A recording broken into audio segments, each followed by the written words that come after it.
ইতিহাস বার্তা বর্ণনা করেন, কিতাবের মধ্যে বর্ণনা করা হয়েছে আল্লাহ নবীকে খুঁজতে খুঁজতে শেষ পর্যন্ত সাহাবায়ে কেরাম আবু বকর, ওমর, ওসমান হয়রান হয়ে গেল। হয়রান পেরেশান হওয়ার পরে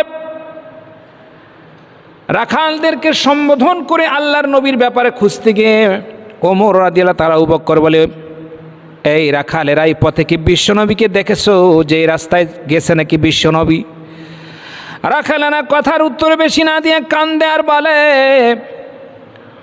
কে আপনারা আমরা চিনি না, আমরা জানা নাই, কিন্তু বিশ্বনবীর যখন আমি খোঁজ করেছেন বিশ্বনবী কে তাও আমরা ভালো করে জানি না। কিন্তু এই যে সামনে পাহাড়ের গর্ত আছে, গর্তের ভিতরে আল্লাহর নবী কি না আমাদের জানা নেই এমন একজন ব্যক্তি, তিনি কানতে কানতে হয়রান পেরেশান হয়ে গেছে। কয়দিন হয়ে গেল তিনি গর্তের ভিতরে কান্দে। আমাদের কাজ হলো রাখালেরা মালিকদের ছাগল নিয়ে ভেড়া দুম্বা নিয়ে বিচরণ করি আর জমিনে খাবার দাবার ব্যবস্থা করে দিই, ওরা বিচরণ করে ঘাস পাতা খায়। কিন্তু ওই লোকটার ক্রন্দন যেই দিন পাহাড়ের গর্ত থেকে শোনা যায়, সেই দিন থেকে আল্লাহর রসুলের এই ক্রন্দনের আওয়াজে আমাদের গৃহপালিত সব পশুগুলি খাবার ছেড়ে দিয়েছে। এমন কি আপনার কে গো আমরা জানা নাই। এমন কি আমাদের শুনে দেখলাম মনিবদের বাসায় যাওয়ার পরে বাচ্চা কাচ্চাগুলি, ছোট ছোট অবুঝ বাচ্চাগুলি, মাসুম বাচ্চাগুলি নিজের মায়ের দুধে মুখ লাগায় না। কে আছেন আপনারা? যদি পারেন লোকটাকে গর্ত থেকে বের করেন।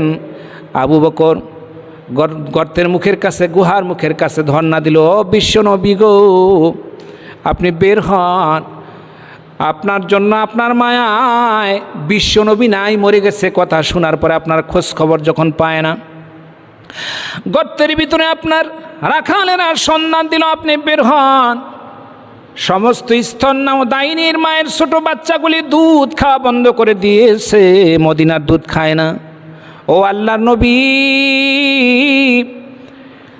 সমস্ত গৃহপালিত দুম্বার ভেড়াগুলি খাবার দাবার বন্ধ করে দাঁড়িয়ে দাঁড়িয়ে আপাত মস্তকে চেয়ে আসছে আসমানের দিকে আল্লাহর রহমতের আশায়। ও রহমতের নবী গো আপনি বের হন, তাহলে পারে এর সব কিছু ঠান্ডা হয়ে যাবে। না, বিশ্বনবী বের হয় না।